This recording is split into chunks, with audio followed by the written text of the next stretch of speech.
What's up, YouTube? RC Grunt here. So I'm just kind of sitting around. Figured I'd make a little video. So this is my SCX 24, the JL. I have the C10 too, but it's a little beat up right now. Using it a lot, and so I figured I'd get this one. I did a couple of upgrades to it. Actually, the upgrades that I did actually help out big time. So if you guys want to know, I'm going to share what I have done to my JL SCX 24. Now, first thing I did, I went and got some new suspension for it. Right? That was the first thing I had to do. Now, I got this Endura suspension off of, I got it off Amazon, I think. Pretty cheap. Now, what I did, because these shocks were binding up. See how they got the double cylinder in them? That little double cylinder there? That's one. And then the shaft is at the second one. So, and then it goes down into the black tube there. So now what would happen is it would keep getting bound up. It would bind up and it wouldn't compress. The shock wouldn't compress. So I flipped the shocks upside down, and it kind of made more sense to make a straight drop into the tube. So you just flip the shock over, and there you go. I'm not having any binding issues, nothing. I got a little more articulation with it. I think it works pretty good, man, with the shocks inverted upside down.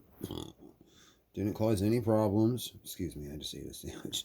And the doesn't bind up anymore. And actually, my kid did all the work on this thing, and he did a pretty good job.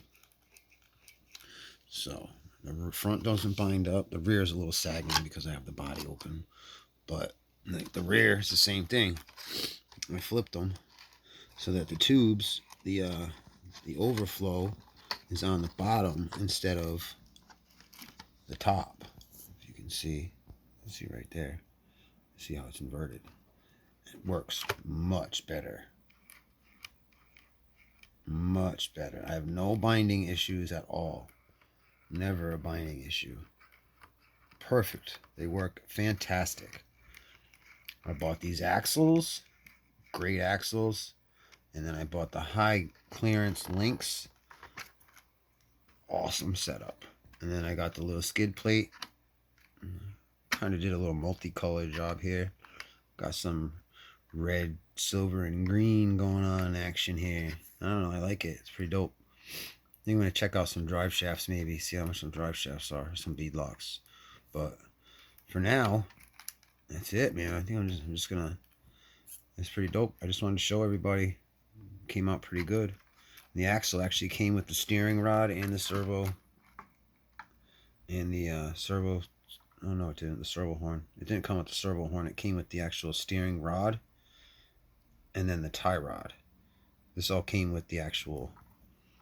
This came with the actual axles. This black tie rod and then the steering link. All that came with the front and rear axle, and then the links. All the links came with was themselves and a couple extra screws. So it came out pretty good, man. I like it. I like the way it looks. The clearance is way higher because of these clearance links, so it gives you much more room underneath. But there it is. Look at it. You can't even see the links really. They're just gone, So it came out pretty nice. So I think I'm going to put some stiffer springs on there because it's like it doesn't rebound that much. So I think I might put the stiffer springs in because it came with like 4 different sets of springs, like really soft, really hard, and then like a middle, and then I think 3 sets. Yeah, so that's that, man. So I'm pretty satisfied with it. I like it. I love these little trucks. They're great, especially for my my younger kid, my 5-year-old. He loves this thing. But anyway, that's it. Like and subscribe, YouTube. Have a good night. Thanks for watching. Peace.